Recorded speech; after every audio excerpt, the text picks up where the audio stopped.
მე ვცხოვრობ საერთოდ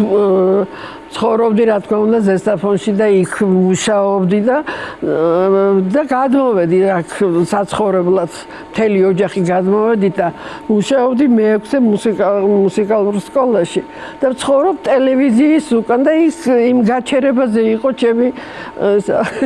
მეუღლე იტყოდა ხოლმე რომ თოქზე გამული ძაღლი ვითხარ სახლი სამსახური არცად არ გადავუხვევო ხო და ეს ამას იმიტომ ამბობ რომ გაჩერებაზე რო ვიყავი იქ ჩემ სამსახურში მაშინ დადიოდა სამარშრუტო ტაქსი 200 ნომერი ამ 200 ნომრის მძღოლები ყველა მცნობდნენ აბსოლუტურად და ხანდახან არ მივიდოდი ხოლმე სამსახურში და რო ჩამოილიდე კალბატონო არ მოდიხარ სამსახურში ხო და აი ასე ამდენად ყველა მიცნობდა და იქ უკანას რო ბრუნდებოდი ჩემი გაჩერებაც იცოდნენ სადაც უნდა ჩამოსულიყავ ერთი დღე არის ახლა ძალიან დაღლილი ვარ გამოსული სამსახურიდან და გააჩერა ხო 200 და დავჯექი და როგორი ეს იყო იცით წინ კი დავჯექი იმ 2 ადგილიანზე მაგრამ ადრე იყო შებრუნებით კი ასე მიმჯდარი რო იყო 4 კაცი იჯდა აი ისაც იჯდნენ ახლა ესენი რა ქვია გზავრები და ეს ეტყობა უცნობი მძღოლი იყო და არ იცოდა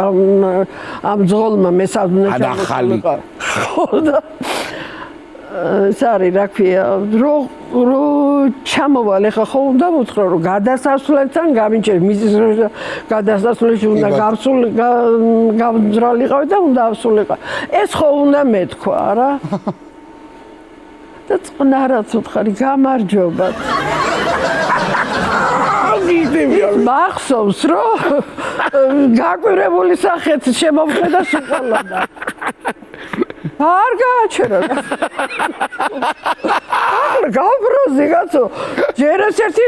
როგორ არ გამიჩერა მაგრამ მე უთხარი და მაინც არ გამიჩერა ახლა ცოტა ხმამაღლა უთხარი გამარჯობა კაცი შვილი არ მიჩერებს არაფრით ახლა უკვე ძალიან უკვე წავიდა პეკინზე გავიდა უკვე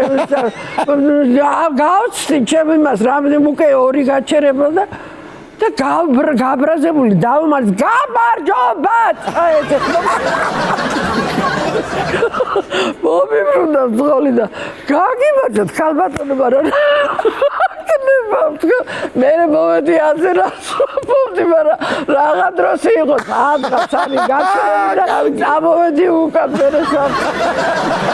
აი მაგას იქნებოდა მარტო რომ მოდიხარ თქვენ თავზე რო გეცინებათ აი მაგა ასე იყო გამარჯობა